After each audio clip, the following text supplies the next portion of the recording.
Hey, g'day, back again. Driving along, looking out the window, just as it's going on dusk. You can see that now, right now, the sun's heading that way.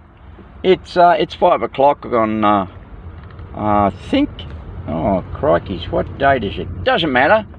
What I've got to say is this, that driving up here today, I was seeing the sun shining, sunbeams, let's call it. We've all referred to the sunbeams shining through the clouds. And right now behind me, I was looking at, as I came onto the M1 heading south, hey, that's a bit weird.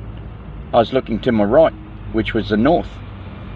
I must have been a bit disorientated. So I saw the sun setting and saw the sun beaming into the sky as it was going down. We're at dusk now, where the sun's probably, you know, disappeared and it's still a little bit light. The sun has gone down and it's just a little bit light. Everyone's lights are on, etc. Now what I want to say is this, that when we see the sun beaming through the clouds, this is where I realized it. My attention was brought to it by my loved ones in spirit. I know some of you hate to hear that. So when I saw the sun beaming through the clouds, let's stick with the science. And it's nothing technical, I can tell you. You don't have to be Einstein to understand this. When I saw the sunlight beaming through the clouds towards the earth, two things. Another one I just realized, was that the sunlight, which is white light, pure white light, caused by burning hydrogen gas at 98.5 or 98.2% or whatever, was pure white light. And it was white light that was so bright, it was overcoming the blue energy light, the blue sky. Now, the energy that's being emitted by the earth in the frequency of blue, if you've read the book The Holy Grail of Science, or seen the video Rainbows Only Run North to South by Mick Cox, both by Mick Cox, you'd have caught up with the fact that I said that blue is in 4 different bands of colour, 4 different bands of frequency, and the sky is blue because the earth emits a frequency in the colour of blue, in the frequency of blue. So what I'm saying is that the sunlight, despite the distance, is so much brighter, so much stronger energy than the blue frequency colour, the blue energy of the sky. Okay.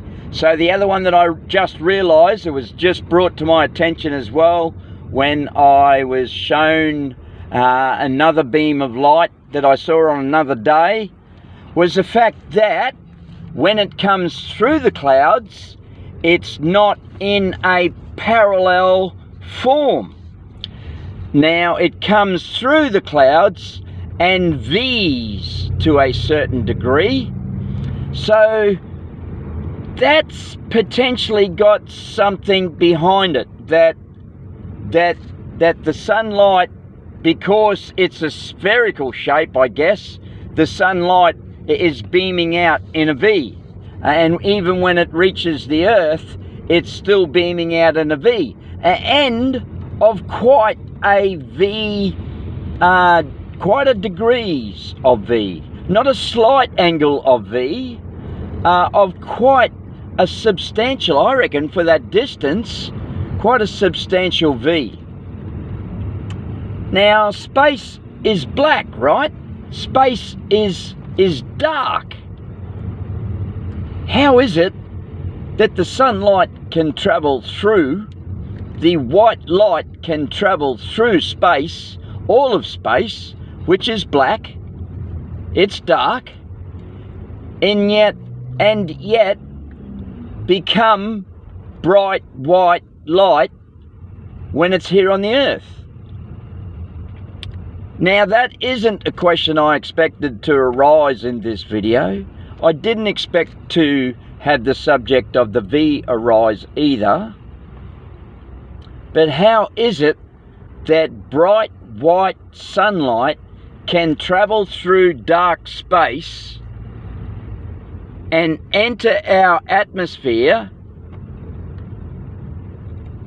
and become white light? That's something that I didn't expect to ponder. How is that possible? Because when the earth revolves around and we're not facing the sun, we're looking at black space, aren't we?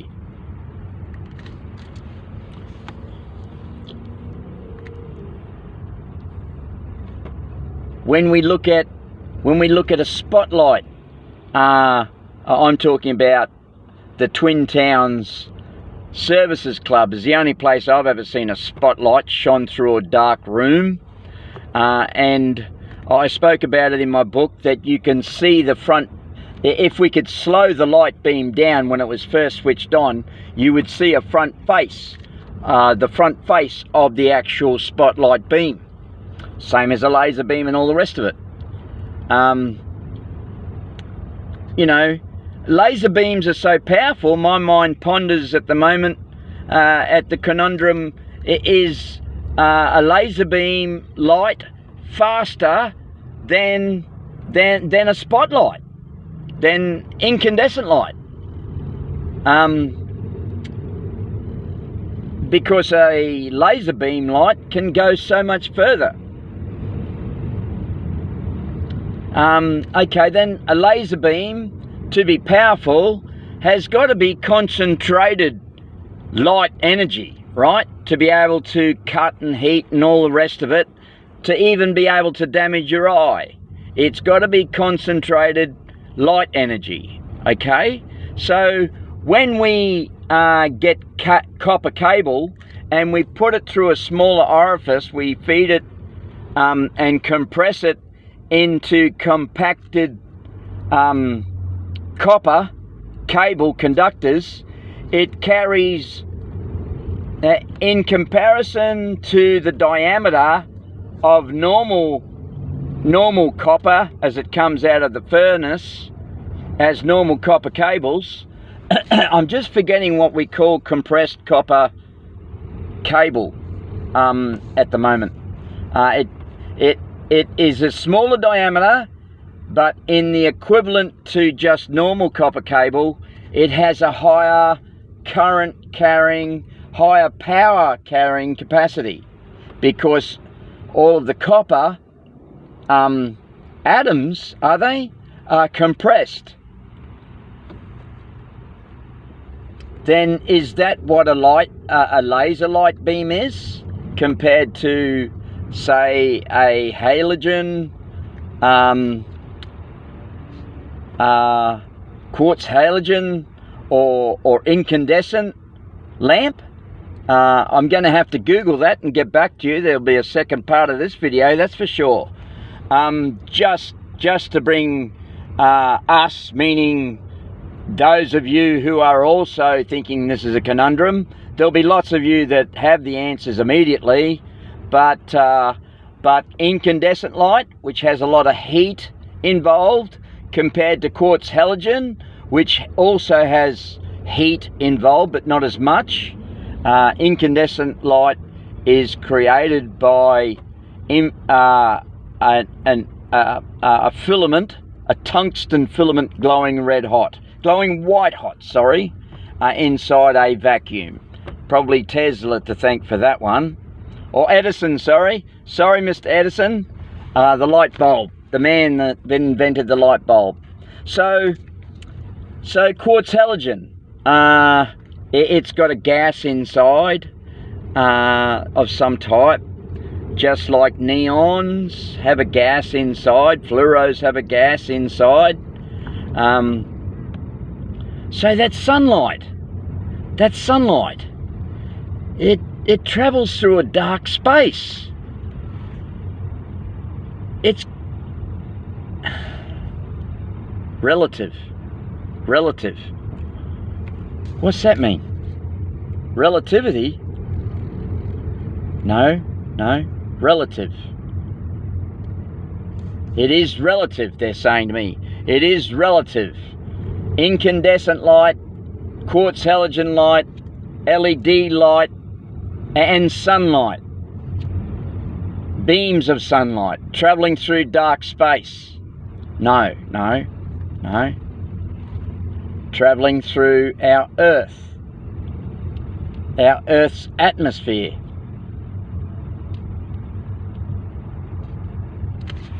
Is our Earth's atmosphere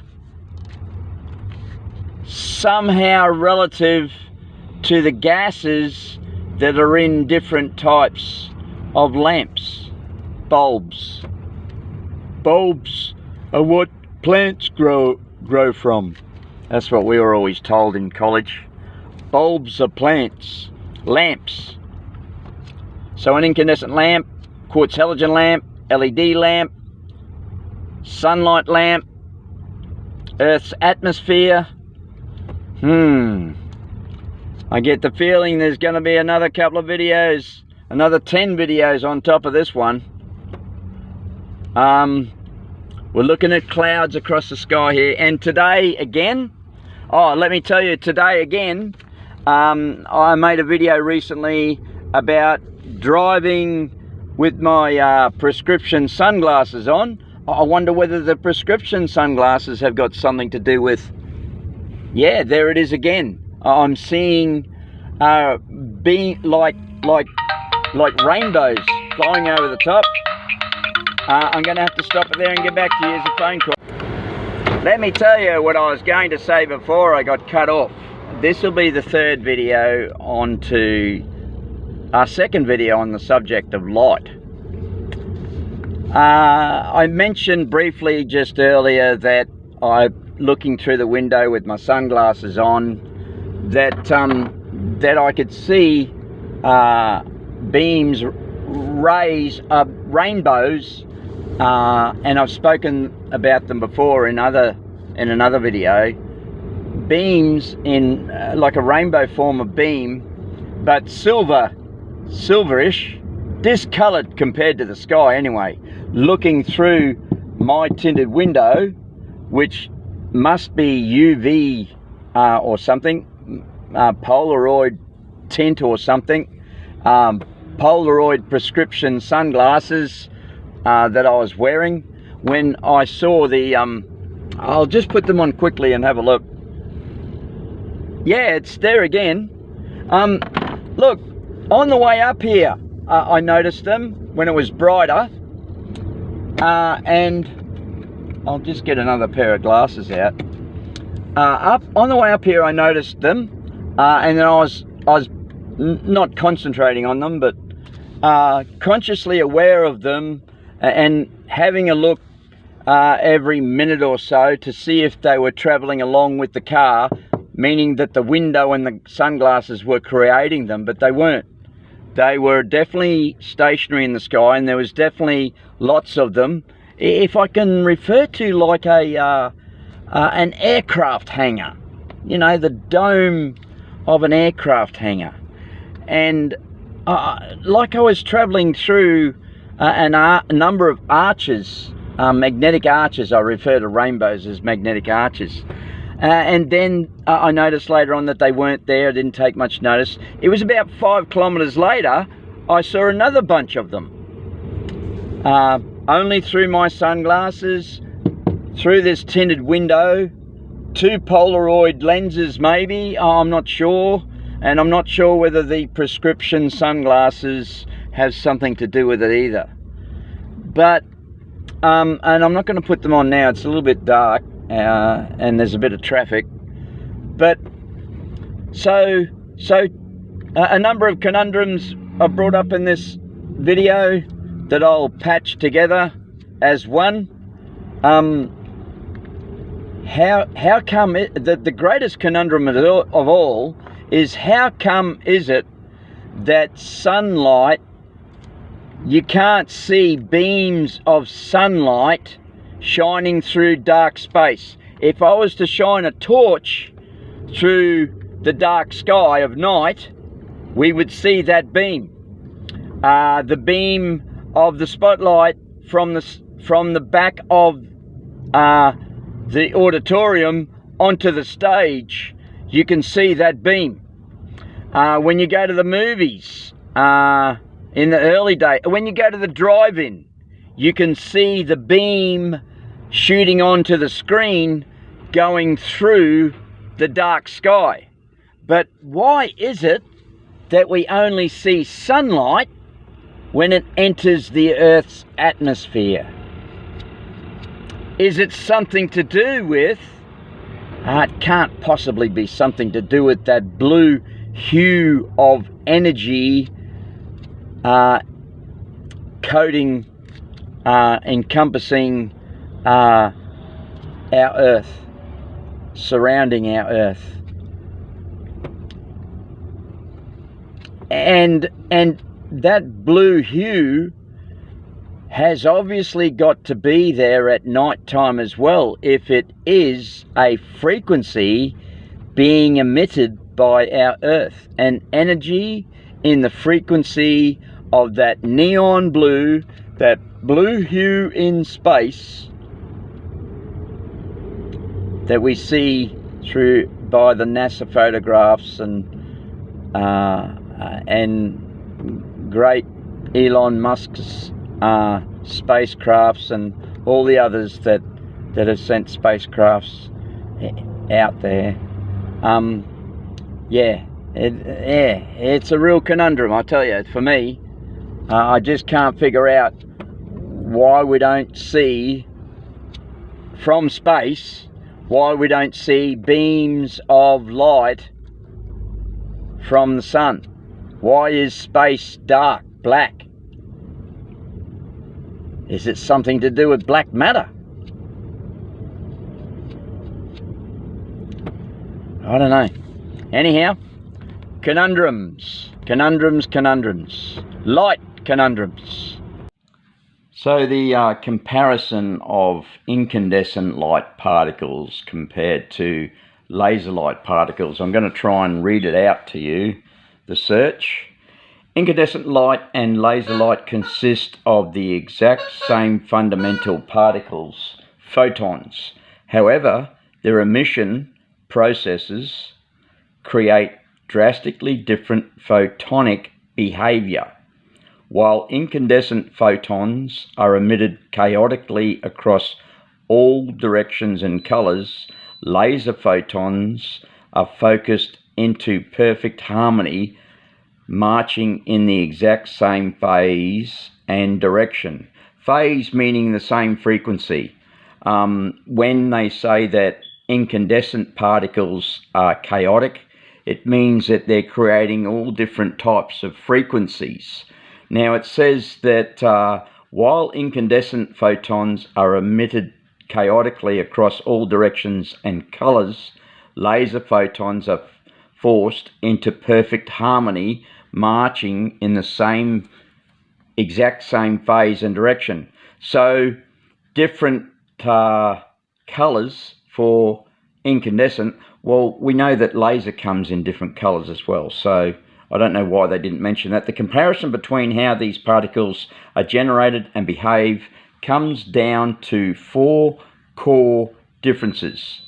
Emission process. Incandescent photons are produced through thermal radiation. As a metal filament like tungsten heats up, excited atoms randomly release photons in all directions. So the atoms release photons. Laser photons are created via stimulated emission or radiation. When a specific energy pulse hits a metal, a lasing medium, it triggers an avalanche of synchronized identical photons. Coherence. Incandescent light is incoherent. Its photons are out of phase, constantly interfering with each other's waves. So are the photons bumping together or something? Laser light is highly coherent. All the photon waves are perfectly aligned. All the photon waves have perfectly aligned peaks and troughs. Okay, so what they're saying is that incandescent light being incoherent means that all the photons are traveling at different frequencies, and so nothing is in order. But laser photon waves are perfectly aligned peaks and troughs, meaning that every photon is in perfect sync with the photon aside of each other in laser light. All photons, of course, they're saying, are in synchronicity with each other of laser. So, directionally, incandescent light scatters randomly in 360 degrees to illuminate an entire room. Laser light is highly directional. It forces its photons into an ultra-narrow, highly concentrated beam with very little divergence over long distances. Wow. Spectrum and color. Incandescent bulbs emit a continuous spectrum covering all colors, including heat in the infrared spectrum. Lasers are monochromatic, emitting only a single specific wavelength and therefore one exact color. So that's what I just more or less said, that incandescent light photons are all in different wavelengths and really are variable colors of or variable shades of the light, whereas laser is in all of the laser photons are in perfect synchronized wavelengths, perfect synchronized frequencies, and march together, meaning they just straight ahead in synchronicity. Physicists and commentators often use audio analogies to help visualize the chaos of incandescent light compared to the precision of a laser. It produces light through thermal radiation. This is chaos. The way you should think about a light bulb is something like they're just a mob of people all singing at different pitch. So it's like a rock concert audience, but a laser, it's like a choir. That's somebody's comments. Sorry, I didn't realize that. I've never read that far in a Google search. Most lasers are by their nature monochromatic, very narrow spectrum. Right. Meaning the wavelength is very, very sharp, but incandescent might be so. So they output much more power per unit wavelength for a given number of photons coming out of the source. Wow. Yeah, my reading's pretty terrible, isn't it? I've only learnt to read in the last 8 years or so. I might damn well give it up too. Anyway, I'll throw this on the end of the other video. Have a great day, folks.